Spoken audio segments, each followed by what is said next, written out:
Hey, it's Chris. What do I got in store for you today? Well, quite the smattering variety. Unboxing, rambling, a little bit of ranting along the way. We have Nova Roma. We've got some epic encounters. And we've got some Black Rose. You ready? These were all sent to me to talk about. Let's go. Let's just start with Black Rose Wars. This is Rebirth. And I don't know if you can tell how intricate this design is on top. It's freaking cool looking. And Ludus does have some of the best miniatures on the market. I always feel weird saying that because I always think of the store every single time. So they've got kind of the half box situation going on here to show off the design around the middle, sort of like your board game box midriff. I don't know what we're going. If you're not familiar with Black Rose Wars, right? It's like Wiz War, only on steroids. If you want a more complicated Wiz War, that's essentially what you've got going on here with your different schools of magic going head to head. It's player versus player. There's also some player versus environment. I've got another box sitting down here below next to me. I was going to say something else there. This is the Apocalypse. We'll talk about this in a second. This actually adds two different modes, Apocalypse and Tournament mode, which, again, I've heard, not have hands-on myself previously. I don't really need this little packet. I can go in the garbage pocket. That this game runs a little long. That's my only fear with this game. If you can streamline this, was what I was hoping the second edition would do, then you're going to get, like, a big winner on your hands, from my standpoint, because this is my type of game, right? Like, asymmetric modes, mages, dueling, spell slinging, and just take that head-to-head. Like, Wiz War 8th Edition is one of my forever games, folks. I have been looking, coincidentally, for the Malefic Curses expansion. Look at these miniatures. These are nice. They really do have some of the best detail in the whole board game scene, especially on the small ones. You know, these are impressive. And, you know, I'm not a big fan of some of it overall, but, ooh, this is just another holder. Okay, so that must be for some of the expansion stuff, I'm guessing. And let's see what we got down here below. Oh, man, this is the whole bottom, actually. I can't really take that out, even. So let's see what we got here. Another board. Okay, these are all your player boards. And, you know, if someone ever finds Malefic Curses and wants to shoot me a message sending it my way, ooh, these got a little jostled here, getting thrown around here, but you can see this miniature guy. He's kind of cool looking. So he's got plenty of big space there. Again, these bosses, miniature player characters, I don't know. Again, it's just kind of cool content. And they did sort of a weird thing with Rebirth here. They did not do any of the sort of reprints. They didn't make it a 2.0. They said, okay, you have all of these different mages and classes and factions, schools, as they were, I believe, as I was struggling to find that word there. And we just said, we're going to take all of the new classes with this one. We're not going to do any repeats from the original one, and you're going to get a whole bunch of new wizards and mages and just everything new there, as opposed to, you know, trying to reprint, redo, have some slight adjacency, right? Like with One Piece, right? You've got like your flame guy, and then you've got your lava guy, and then you've got your ashes and fire guy, you know, like just nothing. They went completely different, all asymmetric there. So we've just got a bunch of card decks sitting in the bottom here. So it's gonna be the main crux of things. Let's open up one or two of these though. And this is the big dilemma I have with games like this, is that, you know, if I can play Wiz War with less setup, or I can play Radlands with less setup, or Mindbug even, which is currently on crowdfunding, you know, sometimes you just want that low setup, bang, bang, bang. And so other times you want a little bit more meatiness to your game as a whole. So let's see what we got going on here, if I can actually hold them the right way up. So these are just your schools. And that's the only thing I worry about, right? Like, there's so much text on here that this is going to be meta. You have to really play this multiple times. The aesthetic is awesome. It's cool artwork everywhere. Ludus has, you know, some awesome presentation. But like Awakened Realms, I mean, you know, sometimes I want a little less. Less is more. So that's a lot going on in that card. Draw, gain, get, inflict.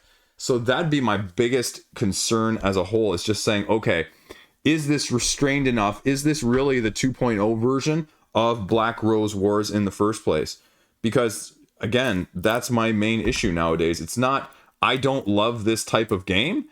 It's that I can only get so much game depth played of this, right? It has to fit within a certain time frame, not because I don't want it to be longer, but, you know, time.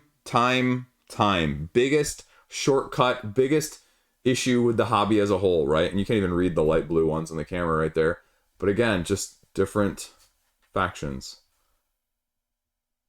Hysterical escape? I don't even know that word. My mother was an English teacher. I don't know that. Throne of Thorns. Okay. So again, those are similar. I feel like that was the same one that I saw earlier. So, okay. Okay, what else we got going on here? I'm not going to open all these cards because save that for off-camera time. Yeah, just cards, tiles here. Here are the main tiles. Let's pull out some of these here for a second. And let's slide this aside so that you can actually like see me and not just have this huge honking box in front of me. Because you don't want to see that. You want to see the good stuff, right? And as long as I don't like lay my arm on top of this knife that I'm using. So that's bad. Right? Like, I almost did that on one of the other unboxing videos where I was like, oh, what happened to Liege today? Oh, he bled out on camera. Had to go to the emergency room because he was bleeding too much on a YouTube video. So again, they have different abilities in these hexes. If you're looking at the top here, you know, the observatory, draw a quest, draw a quest, draw a quest, place something, place something, place something, based on color, it looks like. Inflicted damage, inflicted damage, inflicted damage, lose, and then if you do, get the crown. So a little bit of King of the Hill situation there, summon a cadaver. That'd be the thing, right? Like, enough asymmetry, enough different randomness, enough different setup. You know, are you going to find the faction of mages in the school of alchemy that is going to be best suited to you? And that'd be my only concern. Like, if you saw the one that fit you on original Black Rose Wars, are you going to find your ilk on this one? And I don't know. I always feel weird about that, right? Like, even with Mythic Mischief, even with Summoner Wars, you know, I find factions that I like a lot more than others. And that's the blessing curse of the more expensive the game, the more expensive the factions you aren't using as a whole. So let's talk about Apocalypse here in a second. Let's pull this baby out. And again, it's kind of weird. Sorry, it's tilted that way, even though the box is something slightly different there. So we'll set this aside. I'm running out of room. And I've been trying to sell stuff too. A few things. I talked about it a couple of videos back. Sold some big box stuff, but I need to sell a little bit more big box stuff here. We'll zoom out here so we can see a little bit more. Apocalypse, right? What is the Apocalypse mode? I don't even know. You know, I probably should, but I didn't actually do a little bit of pre-research on this one. So, oh man, this is cool though. These were the really, really cool miniatures on the page. Fame, Bellum, Pestilence, basically your 4 horsemen of your Apocalypse, right? Apocalypse mode. Introduction to the tournament mode. Oh, okay. It's recommended to play at least 1 game of this before doing tournament. 2 to 4 players. That'd be the other question. Is this going to be as good at 2 players as it is 4? Like with Wiz Wars, I want chaos. I want massive, just take that King of the Hill, pile on the leader, king-making style of fun. Is this going to be the same? Is this going to be as good 4-player as it is with 2 players? Or vice versa even? So basically, what it looks like here is you swap out one of those 4 horsemen of Apocalypse that I was just talking about as one of the schools of magic. So you take your one that you're going to choose, like death. You're just going to choose death. I'm going to choose death. Actually, war might be interesting. But then you also have feats, and then there's no shared library. Each player has their own personal library of individual cards. Any effects that would cause them to draw cards, well, you draw them from your personal library. You can create a mage in tournament mode as well, too, if you want. So that's sort of the way to mitigate it here on the side. It gives you point cost creation. I probably wouldn't do that, but holy cow, you know, am I interested in having these feats? I think that would be cool, of having your own personal library as opposed to the big one. So I'm really intrigued. This expansion might just be near the top of the list of things that gets played in terms of this game as a whole. Tournament mode setup, again, they give you kind of the game mode right there that you can kind of see here. We'll blow it up for you here so you can kind of see the setup for this mode. And you don't choose a mage, but you choose a model for your mage and the customizable mage that you filled out. So basically, it's a DIY. Sword's freaking awesome. Tournament mode, quests, magic tutors, instinctive spells. So let's get to the good stuff. You want to see the actual models here. So let's just pull these suckers out. Woo! Okay, get out of the way. Plastic top. You got your cards. You got, ooh, what's this going on here? I have no, oh, sleeves. Got random sleeves thrown in there. Ooh, that's interesting. And then let's get to these models. Let's get to these miniatures here. Let's see what you got here, if I can take it out without breaking it. So I'm assuming this is war. He's got a big axe, right? Riding the horse. And then the sickle, or scythe, or whatever you want to call it here. I'm assuming that's death, clearly. I mean, who else would actually have that one? Pestilence and famine here as well. Like, I was never a big fan of pestilence and famine, which just reminds me of the Age of Apocalypse expansion that's coming out from Marvel Champions right now. So Which reminds me, again, like, if I really want to buy it, but when was the last time I played Marvel Champions? Don't think about that one too closely. So, again, kind of cool. For some reason in my head, I thought they were going to be a lot bigger. But actually, given the size of the tiles and these hexes right now, I'm actually glad that they're not much bigger, because otherwise I run into a couple of the other issues. I was just filming the other day prior to this one my thoughts and comments on Steam Power, the one from Wallace Designs. And that was my big thing. They had these resources on the tiles that were just like way too small. And partially because I have fat fingers, and partially because I'm not very dexterous. I'm not very dexterous. That's the term I'm looking for. There we go. Did I mention my mother was an English teacher earlier in this video already? Woo, she's not going to be happy with that one. But they were just really hard to pile up. And the tiles, even though they were really super deluxe, they were really hard to kind of keep on the tiles themselves. Like little tiny squares. And they stacked nicely, but again, here's your more pool that you're building from. These are green, and then you got the red ones down here. Blind Rage, inflict 2 damage. Or, if at least own 1 equipment, inflict 3. Okay. So, I mean, this is like a wet dream game for me, if it holds up to what I want out of it. Because, again, that's my fear, is this game is just going to run too long for what it is. That is my biggest barrier to entry on any game now whatsoever. Setup, less of an issue. Rules overhead, less of an issue. Running longer than it should have. Probably nailed it right there. So that is what we've got going on Black Rose Wars. I actually have 2 other their mini expansions too. I won't show those off in this video. I want to get to the other stuff, but let me tell you though, I'm really intrigued because another faction, another boss to go up against. I'm really liking it. So let's go. Come on, like, it shouldn't be that hard to get these little hex tiles in there. And I'm just like horrible at that stuff. It just seems like, right? Like something super simple, super easy, super straightforward. And it's like, it always gives me so much freaking trouble sometimes.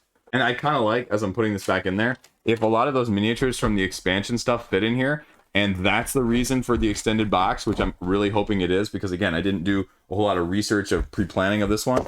I'm super actually impressed by that, because that's actually freaking good if you can get like that extra in this box, even though this box is big. It's not as big as it could be. It's not as big as some of the other big boxes I've gotten recently. So that's a plus, actually. That's a win in my book. Next up, we're going with Epic Encounters. This is from Steamforged. Again, like I've always wanted, and I've talked about this in a couple other of my videos in the past, if you're a longtime subscriber, right? Like, I'm trying to figure out where Egg Knight went to. But just like having like some of those cool, massive miniatures, mythics from Joan of Arc, that huge dragon, or something like that in the background.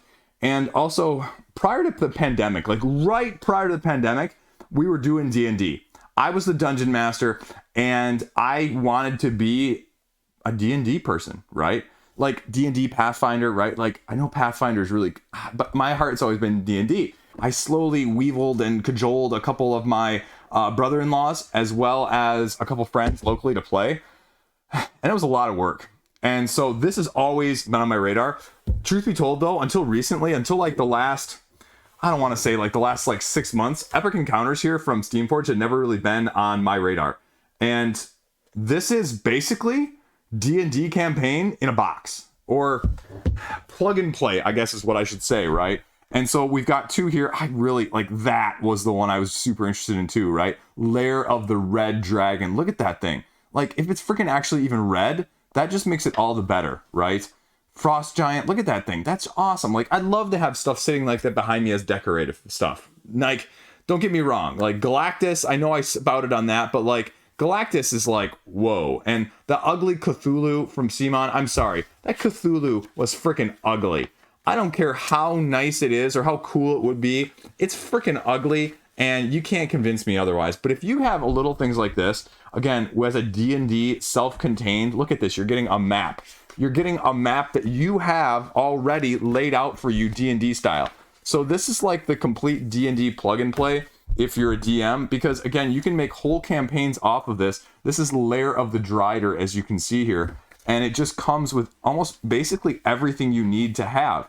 Piles of stuff. It lets you know things you're going to find on there that you can use as ambience or terrain, tactics of how you're going to be using the boss, or how the enemies can be used against the opponents, encounter aspects. I mean, again, lays out everything you're going to need here in terms of whatever you want to do. You don't even need to think. And sometimes that was the hardest part. When I was trying to figure it out as a GM, I was like, holy crap, how am I going to do this, right? Everything becomes a slog, everything becomes the same. And as much as I also bemoan miniatures at times, D&D really benefits from it. Like, it's game of the mind, but it's also game of the mind freaking awesome with some aesthetic elements, especially when you're battling, because that's really hard to do without any of that. So Drow warriors, Drider, again, everything you need here as well. It gives you the whole stat locks, it gives you the whole stat blocks, everything you're going to need as a whole. So Drider is just kind of a cool one out there. So there you go. Let's see what we actually got here. You got the little tokens to go along. Whoa! I was not expecting it to be that big. So you're not getting any Drow miniatures with this one, but look at this thing, folks. This is probably, well, no, I don't even need to say probably. This is easily bigger than any of the other Lewis Magnuses we just talked about, right? And I said Lewis Magnus puts out some of the best miniatures on the board game scene. Steamforge, I mean, wow, this thing's heavy too. Wow, this is nice. I'm not a huge fan of spiders though, I won't lie. But Drow spiders, okay, Drow spiders. This thing is freaking awesome, folks. And I like the fact, again, it's got terrain, it's colored terrain, and the miniature is colored differently. So you could easily see this one just kind of sitting back up here. Maybe not a whole time, because, again, spiders do give me the willy-nillys, so not totally, but it's freaking awesome, right? Now imagine like one and a half times this size as a red dragon, and holy cow. Like, this has table presence. This is table presence personified. If I had more miniatures like this, I would maybe be more of a miniature person in general, truth be told. Like, again, like, I'm not against miniatures. I'm against the inclusion of miniatures as a requirement in a lot of crowd-funded games as a whole right now. Like, because that's what I see more of. And I really think publishers, as first-time publishers, like, if you don't absolutely need miniatures, like, I know there's a temptation and maybe people are going to back you more, but you know what? Put out a cheaper product, get it cubified and meeplified or whatever you want to from that aspect, get people to buy it, and then put out a, deluxified version 2.0 later. Because then you can still do it. It doesn't need to be these massive, massive projects the very first time around. People think they have to go all just massive from the get-go. You know what? If you build a solid game and then get people in on making it beautiful after they freaking love it, right? You know what happened with one of my favorite games of all time? That was Bullet, right? That was Bullet from Level 99 Games. People bought it at retail because a lot of people didn't get it on crowdfunding like I did. Like, I looked at that game and I said, I'm going to love this game no matter what. And a lot of people didn't get it on crowdfunding, and then they played it and they were like, wow, I need to have the deluxe wooden bullets. And then guess what they like sell out of repeatedly all the time on their web shop? The freaking bullet wooden tokens. So they didn't need to do it, and they didn't offer it widely available afterwards because they weren't sure how it was going to be received. But yeah, right. So again, oh, give me that giant. If that giant is blue too, that'd be awesome. But that dragon, although I don't really like his positioning, but again, if he's twice as big as the Drider there, I don't really care about the position. Although I'm a sucker for fantasy. Let's be clear. I'm a sucker for fantasy. So again, here you got the map. Is this map like very similar though? Nope, just kidding. The aesthetic color-wise is very similar, but the setup here, again, this is double-sided and it's paper, so it's just easy to get out. And this is the sort of thing, like, I bought like dry erase and I was writing on it, trying to like scribble terrain, and you know how much of a time suck that is? And again, like, if you're like me, again, it's not necessarily always about the money, but it's the time and effort that went into it. So if you can take some of this overhead, because you could design a whole campaign out of this. And this is Palace of the Drow Queen. So we're staying with the Drow side of things. Drow Queen, Drow Warrior, Lizard Cavalry. So these are going basically hand in hand. Drow Whirlwind, Drow Queen. I can't pronounce that. I'm sure someone else will pronounce that. Onirmancer? I'm going to screw that up. You can laugh at me in the comment section, though. I tried to pronounce it just so that you guys could laugh at me, just from that side of things. So this is all your lore. This is all your backstory. Why are your characters even getting there? I mean, like, this gives you everything you want out of D&D, and this, it just makes me want to do it again. It does. Gosh darn it. I thought I was getting rid of those feelings. Like when COVID killed everything, including my feelings of D&D, I thought it would extinguish that completely. And this just makes it even more cool. Because again, like it's not me just saying this. If you don't believe that these are actually that well put together, go look at other reviews online. These are really, really well thought of. Steamforge has definitely taken some flack on some of their other tabletop side of things with some of their early video game stuff. But this D&D stuff is like super top notch. And it gives you everything you need to play. You can just plug this in, do treasure. You could modify this however you wanted to. You could separate this out. You could get probably 5 or more campaigns or scenarios or sessions, I guess is the term I'm looking for, just with one of these alone. Especially with this one, with having all of the different little minions as well.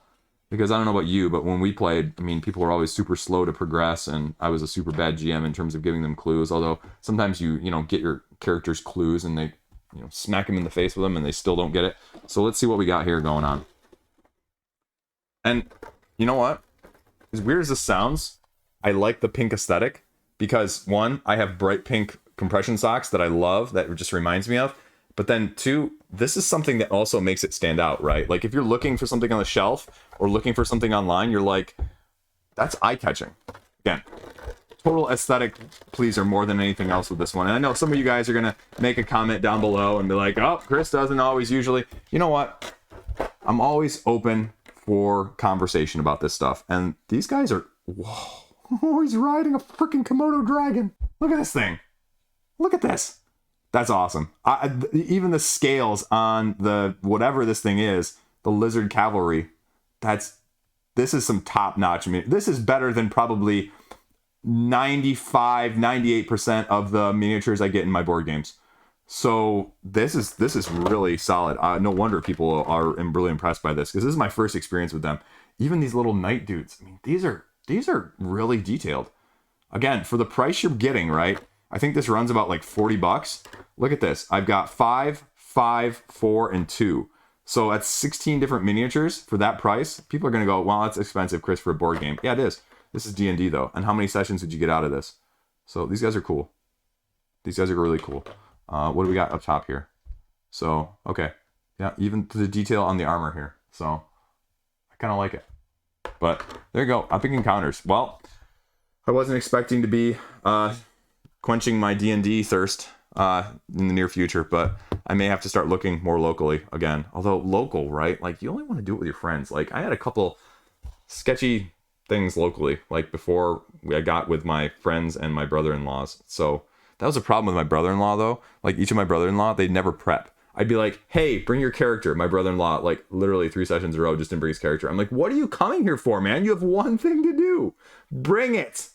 And then like the other one, they wouldn't have any of their stats done. They wouldn't have anything. So that was frustrating. So, but at the same time, I had some sketchy stuff when I tried to play locally too. It was weird, right? And some stereotypical stuff that, there's a reason some of that stuff is stereotypical. Cleanliness, bathing, smells. Anyway, that's all I got. Let's go on to Nova Roma. Nova Roma. So 25th Century Games sent me this. They put out just a whole host of stuff. This is by far and away probably one of their heaviest from theirs. They've sent me a lot of lightweight stuff to talk about in the past. And so this one, I remember this coming to crowdfunding, and I remember it being sort of this tableau where you've got sort of your actions across the top and along the side. And I think where you put it in the grid, if I'm remembering correctly here, determines what you're getting. So again, we've got tokens and tokens and tokens galore. So your player board, I'm assuming, yep, player boards of different colors. So this is all just, different player counts, characters there. So nothing super interesting there. You got a little bit more of your generic tokens. And then, oh, yep, here we go. This is the board. And this is the one thing, again, I've been saying lately, consistently, I kind of wish there was a mat for it. I mean, this is a big board, folks. This is a board that takes up the full box. And then it's going to get bigger times 4 underneath here. Again, your generic tokens, your generic cards here. We'll open the cards a second because, that's the most interesting aspect. Again, you got little screen printed meeples here that you can kind of see, screen printed meeples here, which are fine. Actually, you know what? I like the colored screen printed meeples. I think it's a great aesthetic to go along with this. It'll fit nicely on the squares. And this is more of a Euro. And I'm really intrigued because I like the combination action strategy that they've got going on here. These all appear to be asymmetric here, but the art is the same. So, okay. That is just because it's one per character, I'm guessing. So they're supposed to be, or are they actually supposed to be all different? I don't really know, again, the exact mechanics, but you get to see a little bit of everything there. And the symbology, I think, is relatively straightforward. I mean, you can see a little bit down there at the bottom, but nothing super extended or super lengthy. Endgame scoring. Ooh, 11 different ways of scoring. No. Whoa! Got a little bit of a point salad, or as you like to hear on my channel, point buffet style of things. Reveal the tile, because the Emperor tile affects sort of the rows and the columns and what actions you take, or like you get double actions, I think, something along those lines. And then put one on the unoccupied spaces, take those actions, get your followers, and then determine all the new stuff that goes along with it. So, okay, so that's basically it. Right, let's talk through the rule book though, after we pull out this game board, because, oh, is it? I thought it was double-sided, but I could be wrong about this one. Nope, it is double-sided. So I'm wondering if it's just player count dependent here. Because that's a lot of stuff going on the board, folks. You can't even see it all, but that's a lot. So flip it over here. Nope, not double-sided. I was wrong. Just got some aesthetic on the backside. Got your Rome, or Foundations of Rome-esque side. So again, like, intrigued, but the only reason that this box is as big as it is to fit this thing, which is why I would love like a small playmat version. But again, like, you need to have some of the size here for the cards, so you're never going to have probably a board that's smaller than that. And table size, table presence from that aspect really kind of matters to me now. 2-player rules. How do you feel about that? Games that do things specifically differently at 1 or 2 players, as opposed to just modifying games as, you know, slight rules tweaks. Does that really, you know, change your opinion on things? And so here we go. Over here, you can see this is the grid, and you're going to be putting the Emperor down there, and then any players, as it says, who place in the row or column get a powerful bonus towards whatever action you're taking within that row or column there. Duh, Chris. If you can't do it, I mean, you can forfeit it, and you just go, right? These are your different actions. None of it, I mean, sail, right? It's a freaking boat. I mean, sail, right? It's a freaking boat right there. Build, it's a hammer, right? That, like, it's not hard iconography. Race, produce. So all of this stuff is very straightforward. It's just a combination. So this rule book is only about 16 pages as well, which again, I kind of like. Because it tells me that the strategy is on the board, not pertaining to how many minutia rules I have to remember. So index cards, you know, that's the other nice thing. I really like seeing this in games, because sometimes to be frank though, I kind of like it on the actual tiles. I kind of like just clear cut. I don't have to have the explanation, but if you're going to make it a little bit difficult at all, yeah, here's everything laid out so that you don't need to wonder about what it actually is. There's a solo version for this as well. This was one that, again, I have no clue. Additional 2-player rules here. So basically, you're just blocking off areas, it looks like. Blocking off areas because this board on the map is too big for just 2 people to occupy. It wouldn't be tight enough for those that want a little bit more of a close space and not so much freedom to do whatever they want, and a little bit more tension, you know, throwing in the board game keywords there. So there you go.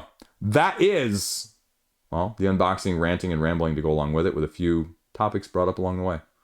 As always, your hypocrite in chief, Liege Games. No, I mean, you know, the miniature stuff, like, you know, I like it, but I don't always want to pay for it. You know, it has to be selective for me. And I think that's okay, right? I talk about crowdfunding roundups all the time, where I say, you know what? Pick and choose your indie games, because a lot of them, yeah, there's not always going to be as much incentive to get them, but sometimes you just back it because, right? That's okay. But you can't do everything, so you kind of pick and choose. And so I'm picking and choosing my stuff too. I'm human. I err. That's all I got. Me talking about my faults here at the end of the video. That's a good way to get subscribers. Subscribe! Anyway, thanks for watching. Peace out. Stay classy. Have a great freaking day. I just realized this box, I tried to put it on here at the end of the video, right? This box doesn't fit this way. You know, almost all boxes nowadays are square. This one is slightly, just ever so slightly rectangular. See? Fits on perfectly. Whoo, sneaky, sneaky, sneaky there. You got me.